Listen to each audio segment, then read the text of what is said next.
We have the module list component here, which is rendering these modules that are being extracted from our finite state machine, right? From this state variable modules, right? This finite state machine, we in Redux lingo, right? We don't call it finite state machines; we call them reducers. So this is the module reducer that takes both the state and some action, and then it calculates the new state. Right? Right now, it's only ever just returning that one single state. Right? All right. So let's keep going. How about now being able to perhaps add a module? Right? So for instance, if we had a button here at the bottom with that allows us to create a module, what we'd like to be able to do is go the other way around. Right now, the state is coming from the finite state machine into our component. We'd like to be able to go the other way around. We'd like to be able to send messages back to the reducer and say, hey, this action occurred, right? Notice that we've only been looking at the state management. We also like to be able to do a transition, right? For instance, create a new module. So that would mean that I would need to transition to another state where my list has a new module in there. Yes? Right. So how do we do that? Well, here's a button. We want to go back the other way around, right? Here, this module is a state that is coming down from our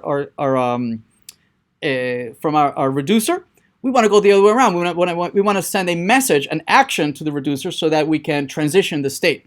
All right. So to do this, we're going to do an on click, and this is going to call create module, right? And that again, we're not going to maintain our own state. We're always going to be notifying some parent of ours, right? And we're going to do that through all the interaction. The interface will always be through the properties, right? If we can get away with it, we won't maintain any state for ourselves. Okay. All right. So create modules. So this is data coming in, and this is an action leaving the component, right? So how do we do that? So we want this somehow to trickle up all the way to our reducer and somehow calculate a brand new state that contains a brand new module. Yes?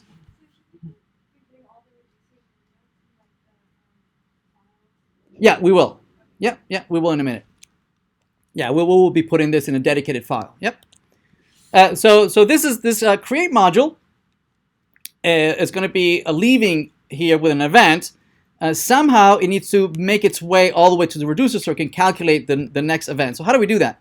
Well, just like we use this mapper, right, to map state that's coming from the reducer into our properties, we need to do it backwards. We need to map it from a property, which is a function. We need to map it into an action and send it or dispatch it to the reducer.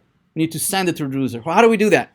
Well, just like we created a function to do the mapping, we're also going to create another function that's going to do the mapping the other way around, right? So this is going to be a dispatch to property mapper, right? What this is going to do is that it's going to, just like state is being passed by the reducer from the reducer, we're going to dispatch all our events, our clicks, our drags, our onChange, or whatever. We're going to dispatch them to the reducer so the reducer can calculate the new state. So the reducer passes us the dispatch function so that we can call it back and telling it, hey, this happened, right? So in here we can create and return a map that's going to map all our properties. It's going to map all our properties, okay, to functions where we will be able to notify our reducer.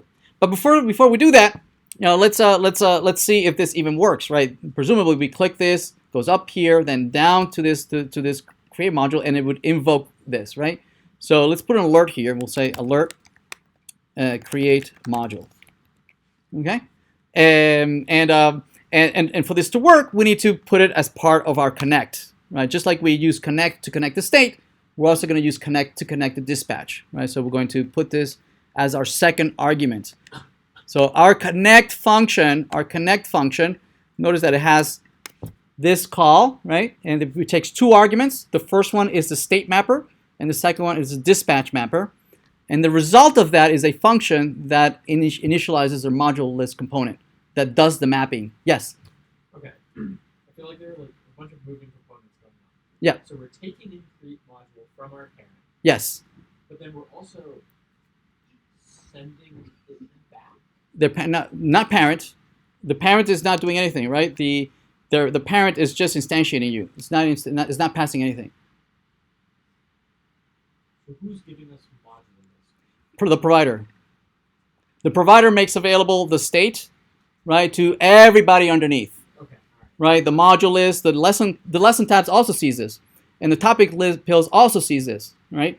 We could add other state variables here called lessons.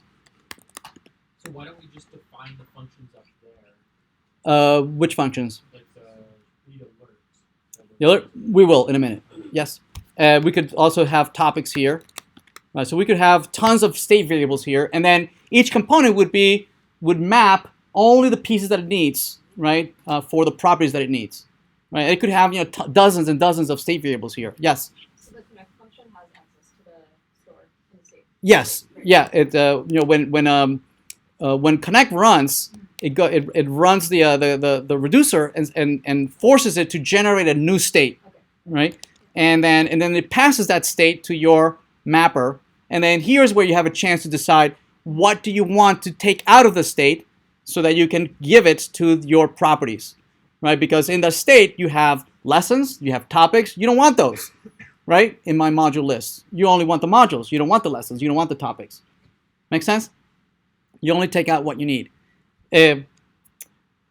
Also, the state might have a fairly hierarchical state, right? Where over here the modules might have a very flat state, right? It just wants to iterate over them, right? So this over here, you could have a function that filters and does a whole bunch of things and massages the data that comes from the state, and then it maps it to the property. That'd be another thing that you could do, right?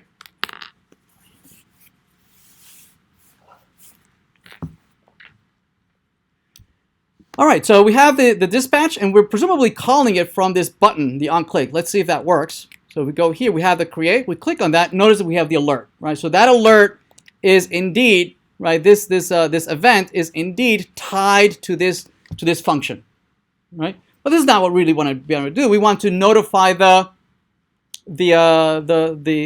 reducer, right? So to do that, we're going to use the dispatch. We're going to say dispatch. We'll do a dispatch. And now the dispatch is a function, it's a callback that is being passed to us so that we can notify the reducer. And the dispatch needs to be passed with an object, right? I need to pass an object, and that object has to have at least the type property, right? And that property could be anything, whatever, it can be anything. We'll look at it in a minute. So this object represents the action, right, that the reducer can use to decide what transition to make from one state to the other. Right? Right now, we don't care about that in a minute. We only care to see if we can call the reducer. Right? It calls this function right here. It calls this function right here. It invokes it. It runs it. So here we could put the alert. Maybe we can put the alert over here, right? So we say here, hello from reducer. Now this reducer runs the very first time, right? When the reducer is declared. That's why we have it here, right? And then we can run it every time we call the create. Right? It's calling that reducer. It's calling that reducer, passing the action, and then the reducer says, well, here's my state, here's my new action, I can calculate the new state. All right? So let's do that. Let's do that. Instead of doing this alert, I'm going to pass something in the action. I can say the type, this object is being passed to the action. So I can say alert. Oops. I can say alert action, and I can create the action.type. So if I click on it, notice that it says hello, action equal hello, because it's in part of the type. The object is being passed to the reducer, right? Obviously, I would do something a little more useful and do something like over here, the type might be something like like create module, something like that, right? So that when I click on it, I have create module. See that? And then I can do some logic. Right, so instead of this alert, right, which is annoying me, instead of this alert, because I'm passing the type, over here I can do things such as, if the action.type is equal to create module, is that what I called it? Create module. I could do certain things. I can create a new state. I can say that the new state is, I can return that the modules, instead of being the old modules and just being the hard-coded state, I can come up with the old modules. It's going to be a new array that contains the old modules plus something else, some new module that has a title new module, right, and some bogus ID.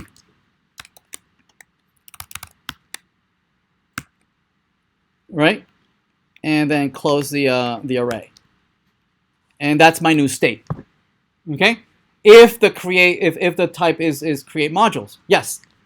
So, just to clarify, will it only change that and everything else will stay just like the current state? No, it recreates the entire. It just throws away everything and replaces the entire thing. So you would need to like say like lessons state. Right, exactly. Or you can copy the old state into a new state using object.assign.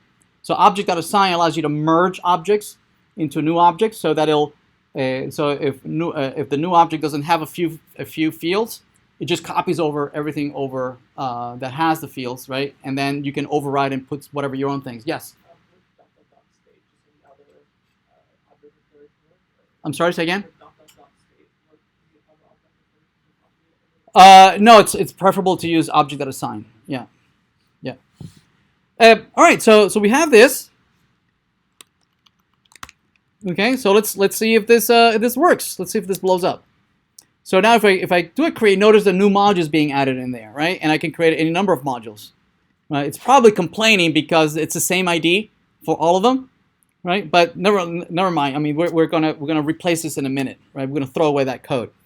Another aspect is that is passing this as an argument, right? So all right, so notice that this is the beginnings of implementing a finite state machine, right? That says, ooh, if it's this action, this is the new state. If it's some other action, it's some other state, right? So let's take a look at that.